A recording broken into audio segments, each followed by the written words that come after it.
السلام علیکم.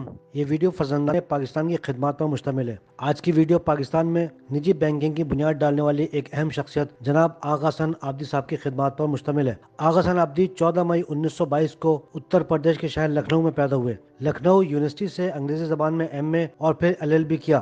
1944 میں آغا حسن آبدی کو راجہ صاحب محمود آباد کی سفارش پر بمبئی میں حبیب سیٹھ کے حبیب بینک میں ملازمت مل گئی. 1947 میں پاکستان بن گیا اور آغا حسن آبدی صاحب کے اہل خانہ کراچی آ گئے. قائد اعظم کی درخواست پر حبیب سیٹھ ہندوستان چھوڑ کر حبیب بینک کو پاکستان لے آئے. اب حبیب بینک اور آغا حسن آبدی دونوں نے ترقی کی منزلیں طے کرنا شروع کر دی. حبیب بینک میں ملازمت کے دوران آغا حسن آبدی صاحب کے تعلقات سہگل خاندان کے ساتھ استوار ہوئے. یوں 7 نومبر 1959 کو یونائیٹڈ بینک کا قیام عمل میں آ گیا، جس کے لیے سرمایہ سہگل خاندان کا اور ذہن آغا حسن آبدی صاحب کا تھا. پاکستان میں بینکنگ کے افق پر 60 کی دہائی یونائیٹڈ بینک کے عروج کی دہائی تھی. 1970 تک حبیب بینک کی مغربی پاکستان میں 912، مشرقی پاکستان میں 224 اور بیرون ملک 24 برانچیں تھیں. 1971 میں سقوط ڈھاکہ یعنی بنگلہ دیش وجود میں آنے کے بعد یونائیٹڈ بینک کو مشرقی پاکستان سے بوریا بستر سمیٹ کر مغربی پاکستان آنا پڑا. 1 جنوری 1972 کو اس وقت کے وزیر اعظم ذوالفقار علی بھٹو کی حکومت نے سرکاری تحویل کی پالیسی کا اعلان کر دیا. سرکاری تحویل کا مطلب یہ تھا کہ تمام بڑے کاروباری گروپوں کی فیکٹریاں، کارخانے، کالج، ہسپتال، ادارے اب اصل مالکوں کی نہیں، حکومت پاکستان کی ملکیت تھے. مختلف خاندانوں کی برسوں کی محنتوں پر پانی پھر گیا. یوں یونائیٹڈ بینک بھی سرکاری قبضے میں چلا گیا. آج کی سننے والی نسل کو یہ سن کر یقیناً حیرانی ہو رہی ہوگی کہ اگر کوئی ان کا موبائل فون یا موٹر سائیکل چھین لیتا ہے تو وہ سراپا احتجاج ہو جاتے ہیں. مگر یہاں موٹر سائیکل یا موبائل فون نہیں، پاکستان کے جدی پشتی خاندانوں کی زندگی بھر کی نجی جائیدادوں پر یہ کہہ کے قبضہ کر لیا گیا تھا کہ ان خاندانوں نے پاکستان کی معیشت پہ قبضہ کیا ہوا ہے. کیسے کوئی حکومت کسی کی برسوں کی جائز دولت پر قبضہ کر سکتی ہے، لیکن ایسا پاکستان میں ہوا. آج جو سندھ کے شہری علاقوں کے سیاستدان، عوام و تاجر ہیں، وہ ذرا ہوش کے ناخن لیں اور 1972 کے اس سرکاری قبضے سے کچھ سبق حاصل کرنے کی کوشش کریں. یونائیٹڈ بینک کی سرکاری تحویل میں چلے جانے کے بعد 1972 میں آغا حسن آبدی صاحب نے نئی آزاد ہونے والی مملکت متحدہ عرب امارات کے سربراہ شیخ زید بن سلطان ال نہیان کا اعتماد حاصل کیا اور ان کی مالی آنت سے bank of credit and commerce international یعنی BCCI کے نام سے ایک عالمی بینک قائم کر دیا اور اس کو لکسمبرگ یورپ میں رجسٹر کروایا گیا. آغا حسن آبدی صاحب کا خواب تھا کہ وہ ورلڈ بینک کی طرز پر ایک عالمی اسلامی بینک قائم کریں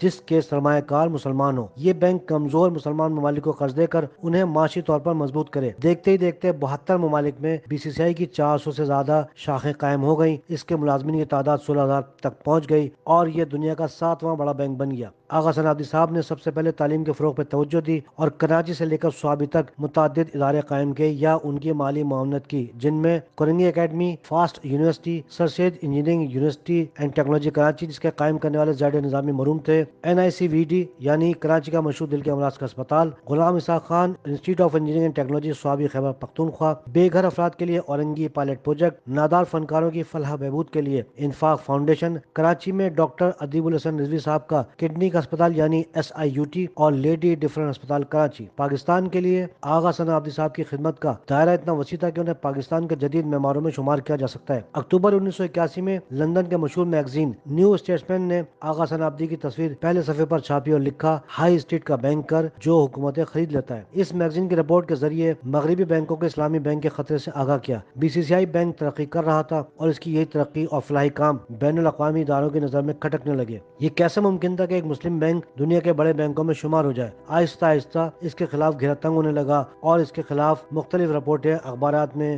شائع ہونے لگیں. جب آغا حسن آبدی صاحب 66 برس کے ہوئے تو آپ بہت زیادہ بیمار رہنے لگے. آپ نے 1988 میں بیماری کے سبب BCCI سے ریٹائرمنٹ لے لی. آپ کی ریٹائرمنٹ کے بعد امریکہ کی جانب سے BCCI پر پاکستان کے ایٹمی پیغام اور فلسطینی حریت پسندوں کے لیے سرمایہ فراہم کرنے اور مختلف ممالک کے سابق سربراہان کا کالا دھن سفید کرنے سمیت بہت سے الزامات عائد کیے گئے جو کہ بالکل بے بنیاد تھے. حقیقت یہ تھی کہ BCCI میں سارا سرمایہ تھا ہی عرب ممالک کے امیر افراد کا جو مغربی مالیاتی طاقتوں کو منظور نہ تھا. 5 جولائی 1991 کو انگلینڈ، لکسمبرگ، امریکہ، فرانس، اسپین اور سوئٹزرلینڈ میں BCCI کے اثاثوں اور لاکھوں کھاتہ داروں کا سرمایہ منجمد کر دیا گیا. 1981 میں آغا حسن آبدی صاحب کی ذاتی دولت کا اندازہ $20 ملین یعنی آج کے لگ بھگ 33 ارب روپے بنتے ہیں. یہ دولت فلاحی کاموں میں خرچ کرنے کے علاوہ تھی. آپ نے یہ مقام اور دولت پانے کے لیے نہ تو کوٹا سسٹم کی بے ساگی استعمال کی، نہ کسی کی جائیداد و بنگلوں پہ قبضہ کیا، نہ ہی اپنے عہدے کا استعمال کیا اور نہ ہی سندھ میں حقداروں کی زمینوں پہ ناجائز قبضے کیے، بلکہ اپنی قابلیت اور محنت سے ہزاروں لوگوں کو روزگار مہیا کیا، طالب علموں کے لیے تعلیم اور بیماری ہماروں کے لیے جینے کی کرن پیدا کی۔ آغا حسن آبدی صاحب نے اپنی زندگی کے آخری ایام کراچی میں گزارے۔ 5 اگست 1995 کو کراچی میں ان کی وفات ہو گئی اور کراچی میں علی باغ کے قبرستان میں آسودہ خاک ہوئے۔ سال 2015 میں بعد از مرگ حکومت پاکستان نے آپ کی خدمات پر پاکستان کے اعلی اعزاز ہلال امتیاز سے نوازا۔ یہ ہندوستان سے ہجرت کرنے والے ایک ایسے مہاجر کی کہانی تھی جنہوں نے ہجرت کے بعد پاکستان میں نجی بینکنگ کی بنیاد ڈالنے میں ایک اہم کردار ادا کیا۔ آپ نے حبیب بینک کے بعد نئے آنے والے نجی بینکوں کے لیے اعتماد کی فضا پیدا کی۔ آپ نے نہ صرف کراچی میں بلکہ پاکستان کے دیگر علاقوں میں بھی نوجوانوں کے لیے ادارے قائم کیے۔ اس شہر کراچی کو تعلیم، صحت اور انسان دوست لوگوں کا شہر بنایا اور اس وطن پاکستان کی عظیم خدمت کی۔ ہم مہاجروں کے ایک عظیم فرد جناب آغا حسن آبدی صاحب کی خدمات کو اس لیے اجاگر کر رہے ہیں کہ جہاں جہاں یہ ویڈیو دیکھی اور سنی جائے ان سب کو یہ جاننے اور سمجھنے میں مدد ملے گی کہ کس طرح مہاجروں نے شہر کی دیگر اکائیوں کے ساتھ مل کر اس شہر کے ایک ایک ادارے کی تعمیر کی۔ ساتھ ہی لوگ یہ بھی جان سکیں کہ قیام پاکستان کے بعد کن عظیم لوگوں کی وجہ سے کراچی روشنیوں کا شہر بنا اور انشاءاللہ بھی آئندہ ایسے ہی مخلص افراد کے ہاتھوں ضرور بنے گا۔ اللہ حافظ۔